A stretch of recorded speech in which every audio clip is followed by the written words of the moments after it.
मन का कीचड़। दोस्तों, बहुत समय पहले की बात है। एक बहुत गरीब इंसान था। उसके साथ उसकी पत्नी और 2 छोटे छोटे बच्चे भी थे। उसका अपने परिवार का पालन पोषण करना बहुत कठिन हो गया था। उसका दिमाग काम नहीं करता था और मन भी अशांत रहने लगा। तभी उसने अपना घर छोड़ने का फैसला लिया। एक रात जब उसकी पत्नी और दोनों बच्चे सो रहे थे तो वो चुपचाप घर से चला गया। रात में बिना किसी मंजिल के वो आदमी चलता रहा। तभी अचानक उसने देखा कि एक नदी किनारे भगवान बुद्ध अपने शिष्यों के साथ बैठे हैं। उसी वक्त उसने निर्णय लिया कि वह अब सन्यासी हो जाएगा और भगवान बुद्ध का शिष्य बनकर यहीं रहेगा। उसके बाद वह भगवान बुद्ध के चरणों में जाकर गिर गया और उनसे विनती करने लगा कि वो उसे अपना शिष्य बनाकर अपने साथ ही रख लें। भगवान बुद्ध ने उस गरीब इंसान की बात सुनकर उसे अपना शिष्य बनाकर अपने साथ रख लिया। भगवान बुद्ध अपने शिष्यों के साथ आगे बढ़ते हैं। रास्ते में चलते चलते थक गए थे। सब रुककर एक पेड़ के नीचे विश्राम करने लगते हैं। तभी भगवान बुद्ध को गर्मी के मारे बहुत तेज प्यास लगने लगी। उन्होंने अपने नए शिष्य से कहा, यहाँ पास में ही एक सरोवर है, तुम जाकर वहां से पानी ले आओ। भगवान बुद्ध का आदेश मानकर वह सरोवर से पानी लेने चला गया। जब वह सरोवर के पास पहुंचा तो उसने देखा कि कुछ जंगली जानवर सरोवर में उधम मचा रहे हैं। जैसे ही वह सरोवर के और पास गया, सारे जानवर वहां से भाग जाते हैं। लेकिन सरोवर में कीचड़, सड़े गले पत्ते ऊपर तैर रहे थे, जिसके कारण उसका मन नहीं मान रहा था। उसने सोचा, इतना गंदा पानी भगवान बुद्ध पिएंगे कैसे? फिर वह बिना पानी लिए वापस लौटता है और आकर बुद्ध से बोलता है, भगवान, उस सरोवर में तो बहुत ज्यादा गंदा पानी है, वो पीने लायक नहीं है। अपने शिष्य की बात सुनकर भगवान बुद्ध थोड़ी देर चुप होकर बोले, जाओ उसी सरोवर से जाकर पानी लेकर आओ।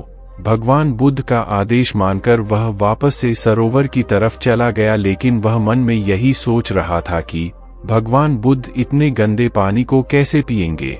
जैसे ही वह सरोवर के पास गया, वह ये देखकर चौंक गया कि सरोवर का पानी एकदम निर्मल और स्वच्छ हो गया है और अपने स्वभाव में बह रहा है।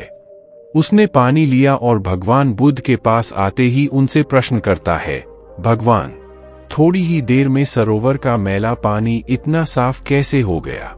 फिर बुद्ध ने उसे समझाते हुए कहा, जब जानवर पानी में उधम मचाए हुए थे तब सरोवर का कीचड़ उभर आया था, लेकिन कुछ देर शांत रहने पर कीचड़ फिर से नीचे बैठ गया और पानी पहले जैसे फिर से निर्मल और स्वच्छ हो गया।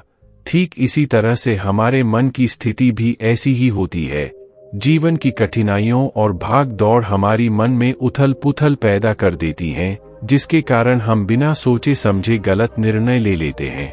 लेकिन कोई भी निर्णय लेने से पहले अगर हम अपने चित्त को शांत रखें और धैर्यपूर्वक बैठकर सोचें तो हमारे मन की वो उथल पुथल भी पानी की कीचड़ की तरह नीचे बैठ जाती है और तब हम जो भी निर्णय लेते हैं वो हमेशा सही होता है। इसलिए बुरे समय में इंसान को अपना धीरज नहीं खोना चाहिए। भगवान बुद्ध की यह बातें सुनकर उसका दिमाग खुल जाता है और जब वह शांति से बैठकर सोचता है तो उसे अपनी ही गलती नजर आती है। फिर उसे समझ में आता है कि उसने अपना घर छोड़ने का गलत निर्णय लिया था। फिर वो भगवान बुद्ध के चरण स्पर्श करके उनसे आज्ञा लेकर अपने घर और वापस चला जाता है। अछूत व्यक्ति। एक दिन गौतम बुद्ध अपने शिष्यों के साथ एकदम शांत होकर बैठे हुए थे। उन्हें इस तरह से बैठे देखकर उनके शिष्य चिंता करने लगे कि कहीं वह अस्वस्थ तो नहीं है। तभी उनमें से एक शिष्य ने पूछा कि आज आप इस प्रकार मौन क्यों बैठे हैं? क्या हम शिष्यों से कोई गलती हो गई है? फिर अचानक उनमें से एक और शिष्य ने कहा, भगवान, क्या आप अस्वस्थ हैं? इस पर भी बुद्ध ने कुछ नहीं कहा और मौन रहे। किसी को कुछ भी समझ में नहीं आ रहा था। सभी ने सोचा कि बुद्ध को आखिर हो क्या गया है। तभी अचानक से एक हांफता हुआ आदमी वहां पहुंचा। उसको बुद्ध के पास पहुंचने से पहले उनके शिष्यों ने उसे रोक लिया। शिष्यों के द्वारा रोकने पर वह आदमी जोर जोर से चिल्लाने लगा और बोला, गुरुजी, आप मुझे अंदर आने से रोक क्यों रहे हैं और मुझे अंदर आने की अनुमति क्यों नहीं मिल रही है? एक शिष्य ने कहा, हम तुम्हें गुरुजी की आज्ञा के बिना अंदर आने की अनुमति नहीं दे सकते हैं। इतना सुनते ही वह व्यक्ति अब और भी ज्यादा जोर से चिल्लाने लगा। उसके चिल्लाने से बुद्ध को अपनी आंखें खोलनी पड़ी। बुद्ध के आंखें खोलते ही उस आदमी ने अंदर आने की पूरी कोशिश की, लेकिन फिर बुद्ध ने अपनी शिष्यों से कहा, इस इंसान को अंदर मत आने देना, यह आदमी अछूत है और ऐसे अछूत इंसानों को अपने धर्मसभा में आने की अनुमति मैं नहीं देता। सभी शिष्य बुद्ध की यह बात सुनकर दंग रह गए। शिष्यों ने सोचा कि भगवान बुद्ध कब से छूत अछूत जैसी बातों पर विश्वास करने लगे। बुद्ध के कई शिष्यों ने उनसे पूछा, हमारे धर्म में तो जात पात का कोई भेद ही नहीं है, फिर वह अछूत कैसे हो गया? फिर बुद्ध ने समझाया, आज वह इंसान क्रोधित होकर यहाँ आया है और क्रोध से इंसान की एकाग्रता भंग हो जाती है।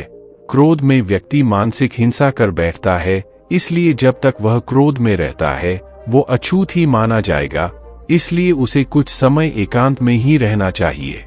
क्रोध से भरा शिष्य भी बुद्ध की सारी बातों को ध्यान से सुन रहा था। अब उसे पश्चाताप हो रहा था। अब वह समझ चुका था कि अहिंसा ही महान कर्तव्य और परम धर्म होता है। उसे अपने किए गए व्यवहार पर बहुत पछतावा हो रहा था। वह बुद्ध के चरणों में जा गिरा और आगे से क्रोध न करने की शपथ ली। बुद्ध का यही मतलब था कि क्रोध में आदमी अनर्थ कर देता है, ऐसा कुछ कर देता है जो उसे नहीं करना चाहिए। हालांकि बाद में उसे अपने किए पर पछतावा होता है। असली मायने में देखा जाए तो क्रोधित व्यक्ति अछूत हो जाता है और ऐसे में उसे अकेला ही छोड़ देना चाहिए। क्रोध करने से तन, मन और धन तीनों का नुकसान होता है।